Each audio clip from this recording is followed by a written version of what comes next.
Hey, welcome back to Female Founder World. It's Jasmine here. I am the host of the pod. I also facilitate all of the free workshops that we offer for our Female Founder World community. Before we get into our episode today, I wanted to remind you that we have a free weekly business newsletter that goes out every Friday. And it is basically your roundup of what is going on in Female Founder World. What are people building right now? How are they building it? From the big companies that you're seeing on TechCrunch and in Business Insider through to the guys that are just getting started and how they're getting traction right now. It's an amazing free resource and it is landing in people's inboxes, in thousands of people's inboxes every Friday. So I don't want you to miss out on this super, super valuable resource. You can find it at femalefounderworld.com. Just enter your email address and I will shoot you that note every single Friday. Now on to today's episode with the founder of Droplet, Celeste Perez. Can we just kick off by a little intro into what you're building? You've got a few ventures, but the one that I'm most interested in today is Droplet. So tell us all about it. Yeah, so basically Droplet is our baby. It's my form of self-care. I've always been a creative. I've always liked building brands. And for the last 10 years, actually, now that I think about it, I've been doing product development. And then 7 years ago, I launched Well Fed, which is our brand studio and product foundry. And so for a long time, we were doing brand development for other people, for companies, celebrities, and coming up with ideas for them and seeing them do really well. And at one point, we had so much work and we're super stressed out. And we were just like, hey, what if we did this for ourselves? My studio, it's all women led. We're all over the world, London, Australia.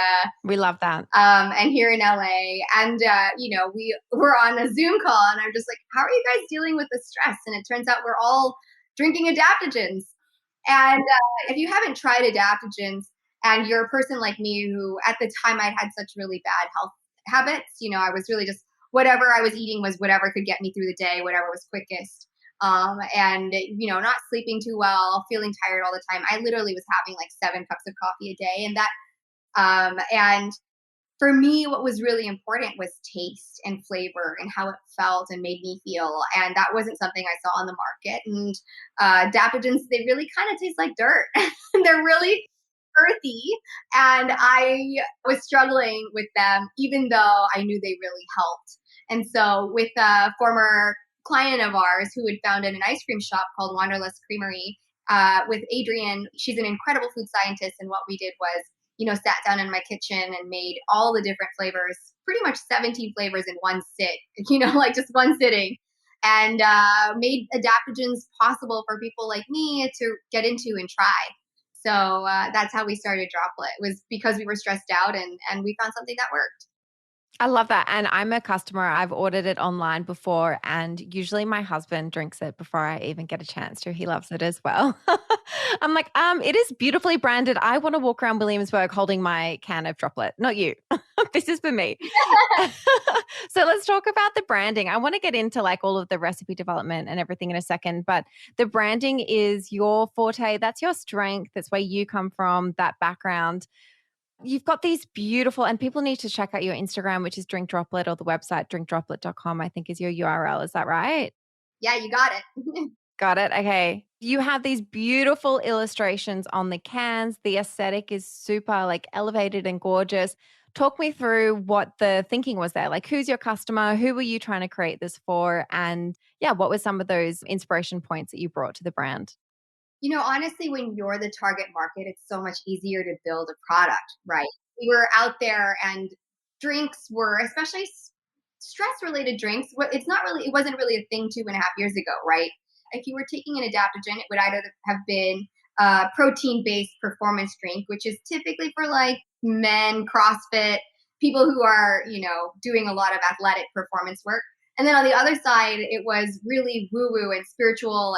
And even though I love those things, not all of us are granola girls, and also that for me, especially coming from eating a lot of junk food all the time, it made it really difficult for me to jump into that world. It was really intimidating because we, just starting to look into herbs and adaptogens. Even though that was something I grew up with, I felt like there was this aura of woman that I wasn't. Bring the two together in a way that wasn't preachy, and in a way that was like a big hug, basically, from your big sister. And Droplet, the branding came about because we wanted, busy girls to feel like they were supported and that somebody was thinking about them and how stressed out they were. And if during the day that they were having a hard time and they needed a break, usually you would take like a coffee break, a tea break. If we were to insert ourselves into that moment, what would it look like? What would we say to her? What would it feel like? And if it looks like this, like it's a piece of art. It's something I would probably keep on my desk, and it has encouragement on the side, and on the bottom it has, your horoscope. This one was made during the moon in Taurus, and like just kind of an everyday indulgence that really felt like it was made for you. Oh, I love that. Let's talk about breaking into the beverage industry, because this is a space that's been dominated by a couple of really big brands for a really long time. And we speak to a lot of founders actually on the show who are kind of bringing innovation to this space, because nothing has happened in this space for a really long time. And the last few years, like there's some really exciting new products, particularly, healthier, functional beverages, low sugar, that kind of thing. What's your experience been trying to innovate in a space that is ruled and monopolized by these giants? I mean, all we can do is innovate. That's the only way forward for us. We can't follow the trajectory that these big brands have taken because there's a lot of barriers to entry, actually. It requires a lot of capital, a lot of resources. There's a traditional way things were done. And when we launched, it was literally in the morning. We were like, this is great. It's March 2020, March 8th. It'll be amazing. Women's Day. And then in the afternoon, it was, okay, so there's this thing called COVID. We're going into lockdowns. Are you guys going to be open in 2 weeks? Will we see each other? So we've never known what normal is. We've never been able to join in on the trajectory that many other brands would have been able to do, even if they started just before us. We launched that day and everything changed that day for everyone, especially in the grocery beverage space. There's tons of different things. There's supply chain issues. There are ingredient problems. There's can people go to stores and pick these things up anymore? So in terms of being and trying to compete with what's out there, it actually never occurred to us that was even possible. Mostly because those resources were not available to us. The world that existed when those brands were built does not exist for us today. And so everything we do is out of the box. Yeah. So, what are the opportunities with that? Because obviously, there are challenges that come with the fact that the world looks totally different to what we expected. But what are some of the opportunities that you're taking advantage of as a new brand in that space? Right. So, at the beginning, we wanted to do the traditional way, right? Where it's, okay, we're going to get our drink into all of these stores. And by the end of the year, maybe we'll get into this many. And that's how we're going to get this drink out. We'll do demos and events and things. And when the pandemic hit, luckily our brand, it's a brand studio. That's what we do for a living. This is what we're excited about. This is an in-house brand for us. This is simple and easy for us to be like, okay, well, now we have to ship it, And so we made that shipping process really wonderful and beautiful. The boxes have, all of the information about our company, our sustainability promise. They're showcased in such a beautiful way. That wasn't even a pivot for us. That's just out the gate how we were packaging these products. And so first and foremost, we were direct to consumer because that was all that was available to us. And as the pandemic has come and, and has ebbed and flowed, I'd say the cycle has gone, different types of outlets for us have become open.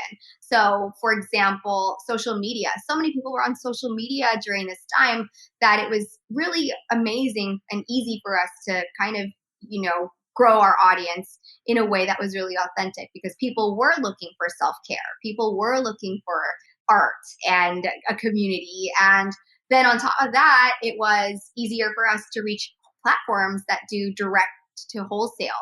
And basically prior to this, you would have to be with a distributor to get into any store.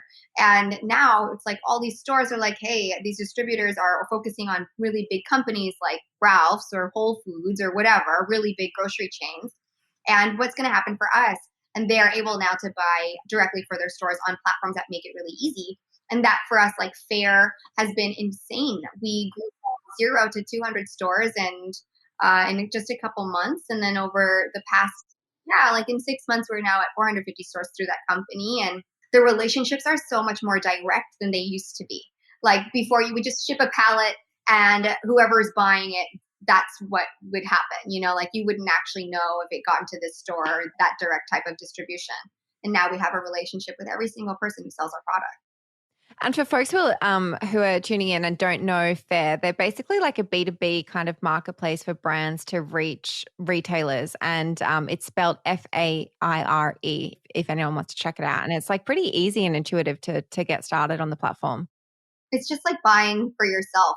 If you were to go on the website and buy yourself like a t-shirt, it's the exact same process. And before, that process used to be so convoluted.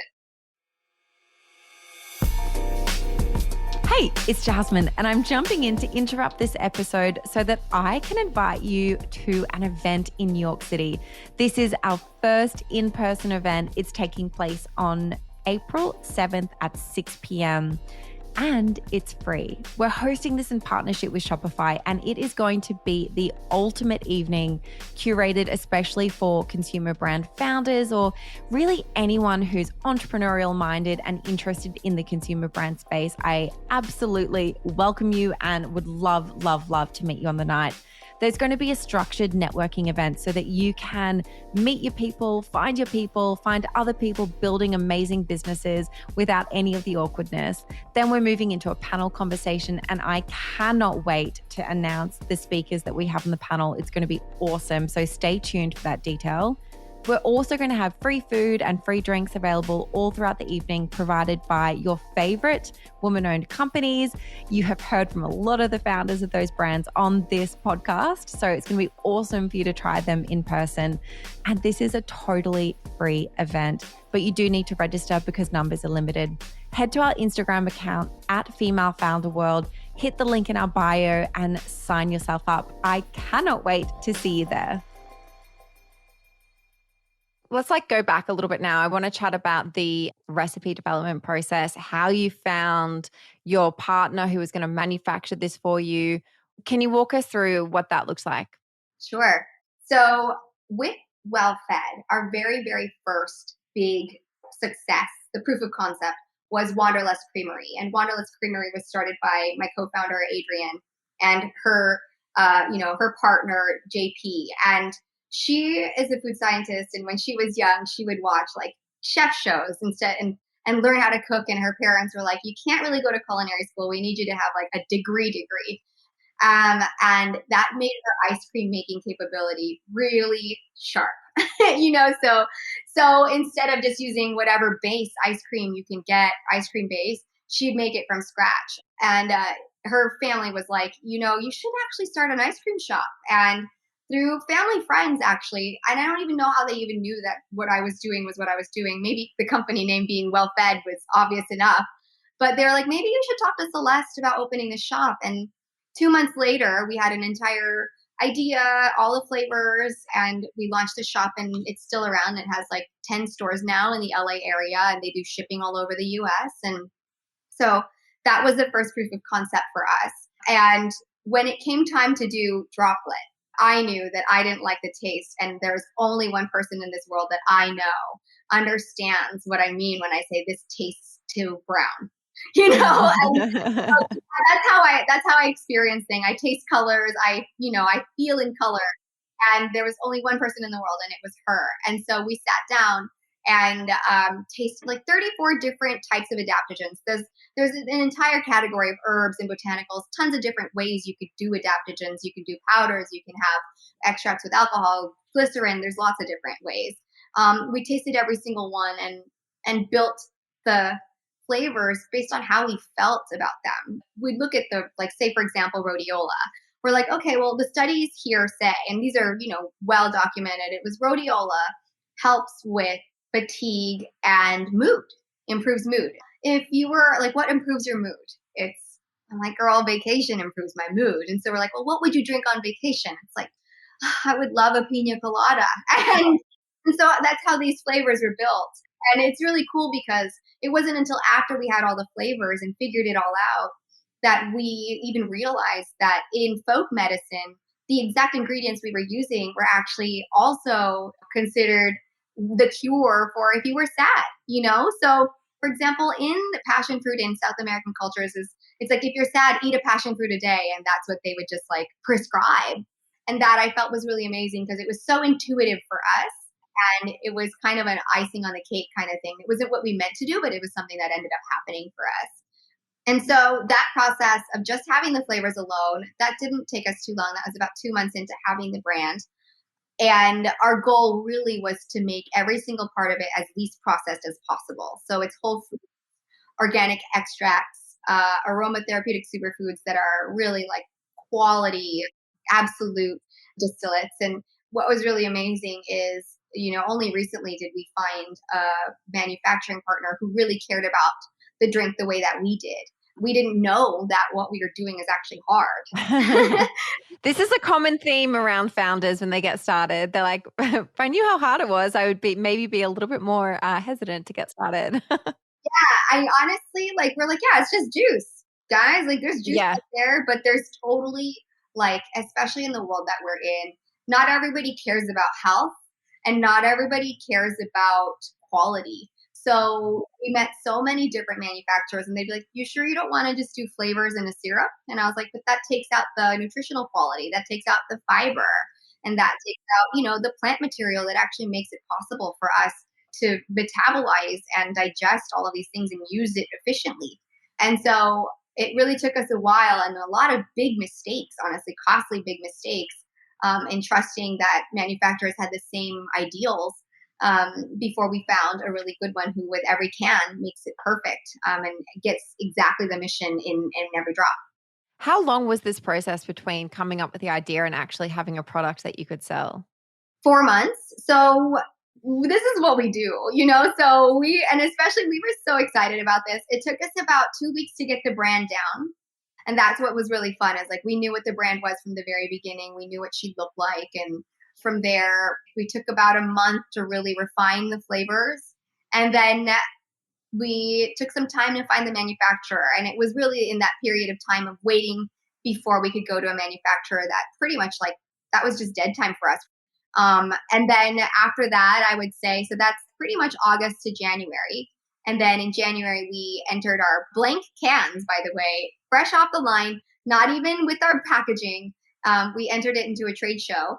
And immediately the trade show was like, we'd like to nominate you for an award for best new beverage. And amazing. I was like, well, this is what they're going to look like. So hopefully by the time we get to that trade show, you'll be able to see the full entire can. What was the trade show, just for people who are interested in this industry? It was Expo West, and it got canceled that year. And I feel like they're going to finally have it again in the next week. But yeah, it was a devastating cancellation for us because we knew we were going to be nominated, and so we put a lot of money into doing a booth, and then it just got wiped. Oh, that's so disappointing.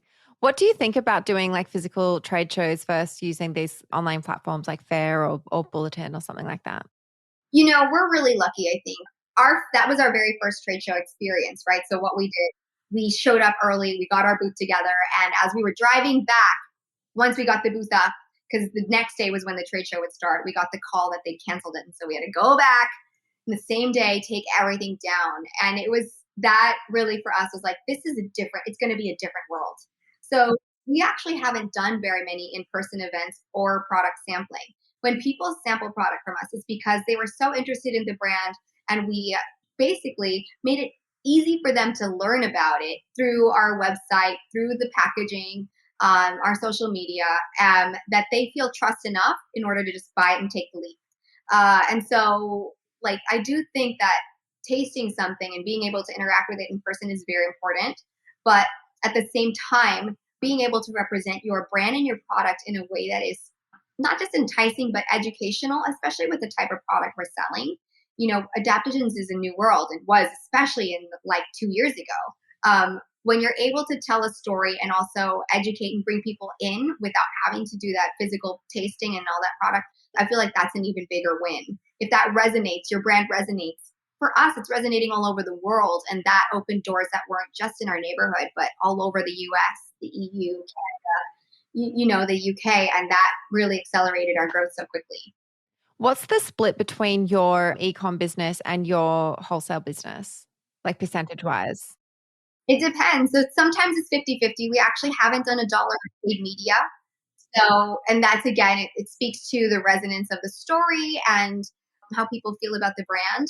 It's 50-50 when we have inventory. And when we don't have inventory, it's about 80% wholesale to 20% direct to consumer, which is pretty typical of drink brands, I think. Yeah, that does seem pretty typical based on people that I've spoken with. Okay, so I want to go through a few of the different like tools and platforms, things that are kind of underpinning the growth of your business. So let me just run through my list here. Who is your website built on? Are you Shopify? We're a Squarespace Shopify hybrid. Oh, interesting. Yeah, so my studio, we have built so many Shopify sites, and the problem is that Shopify doesn't do content well. It's not really built for that. It's built for e-commerce, right? So you have all your tools, integrations, and Squarespace does e-commerce. We were on Squarespace for a very long time because we thought, well, until we have the money to invest in our own brand, like we'll do this because it's very possible. We only have 3 flavors. It was only 3 options, and so a smaller store would do really well on Squarespace. And there's a lot more options in terms of customization. And then in the last few months, we've moved it to Shopify, especially as our business has grown, because it has a lot more integrations that are possible for the big business kind of stuff. So with our 3PL, our logistics, inventory management, subscription-based stuff, like Squarespace has caught up, but not to the extent that Shopify can do on the back end. So I don't want to say this out loud. It's not doing lipstick on a pig, but it's making sure that everybody does the best work that they can. And so it's playing to the strengths of each platform. And so our shop is absolutely on Shopify, and it's incredible. I'm really proud of the work we've done. And the shops we build for our clients now with Shopify 2.0 it's just like the work we used to have to do to get to that level has just been like halved. So it's on both. And what are some of those integrations that you mentioned? You said that on the operations side, you're integrating obviously with the 3PL. Is there any like plugins or any other tools, software that you guys are using on the operations side that you recommend? Yeah, I think so. For us, like we're so lucky, right? Like this is our first rodeo for ourselves, but we've been to this rodeo for our clients a few times. And so at this point, it wasn't like we had to waste time wondering, hey, which thing will we need for this particular moment, right? Like our particular function. So on Shopify, I especially love Smarter, which is a subscription-based platform. They do a great job, and my favorite thing about it is that not only does it do subscriptions, it creates a member area, and then it also allows you to gift your subscription if you don't want it this month, or up the dates, and you can do that all yourself. Like I like Smarter a lot for that. Also, Wonderment is a great app that I really like. Basically, we don't love doing customer service. I mean, our team is so small. We're a 2-person operations team. That's really it. If you need a hand model, it's me. If you need, somebody to do the web backend, it's me. So like the customer service part is like, it cuts so deep because it's so personal, right? Like it's like, oh, somebody had a problem. It hurts my feelings, and I feel so bad. I get it. It's horrible if someone's unhappy and you're like, but this is my baby. How could you not love it? Yeah, exactly. It's like, what do you mean? Like, that's actually not a problem for us. The problem is, when is my package coming? Yeah. And so we get so excited, and responding to those emails is actually taking us a long time. And Wonderment actually anticipates. It uses their tracking numbers to anticipate how long a delay is going to be, and it'll automatically send an email out to your customer for that. And that for me is a game changer. Oh, amazing. That is a game changer. Yeah, because it's honestly the process of once you've ordered something, it's managing people's expectations of what it's going to be and when it gets there. So for us, that's been really fun. Another program, I mean, everybody's on Klaviyo, but I really enjoy Flowdesk because, again, everything we do is aesthetic. Like it makes a difference when emails are easy to navigate and you want to open them. And Flowdesk has really done a great job. Also, women founded, and they've done a great job of melding design with e-commerce marketing or email marketing. And so all those things together, I think you are pretty essential for the business. Who are you using to collect reviews? Are you using like a Yotpo or anyone like that? We're on Junit. And again, it's because it was easy to bring it into the kind of aesthetic we wanted. It's funny, the front end, the UX UI is super important to us. And out of the box, that one was really simple to create and add into our website and have it look like on every page, basically. If you're buying Pretty Bright and the color scheme for Pretty Bright is green and yellow and light and colorful, we want those reviews to reflect that. And so it made it really easy and also did a lot of good. What I liked about it too is that you can do photos and videos, and it was, in the price point that really helped work for us. I think that's also a big thing for people who are just starting. It's, well, what are your limits and what do you really need this for? Like if you just needed stars, then you can use a different program. But Junip was perfect in the perfect spot for us. Did you do your website yourself in-house or did you bring on, yeah? Yeah, we did it ourselves. It looks great. Yeah, and then I hit a point where I was like, I can't do this myself, guys. Like I'm literally running every single thing. Thank you so much. I'm so proud of the work we do. Like my studio, I think this was such a big proof of concept for us, where it's like, yeah, we can do this for others, but can we do it for ourselves? And everybody goes in, and it's nice to be on the same page as everybody else and what we want.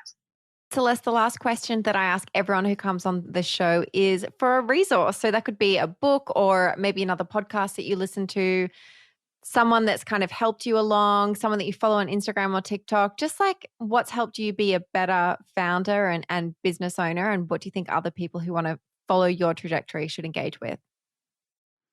So in college, there was this really special class that was taught by the president of the school and also this professor of leadership. He was just incredible. Dr. Bennis and Dr. Sample taught this class at USC called The Art and Adventure of Leadership. And Dr. Bennis wrote maybe 40 books on leadership, but the best one I found was The Crucible. And it's called On Becoming a Leader.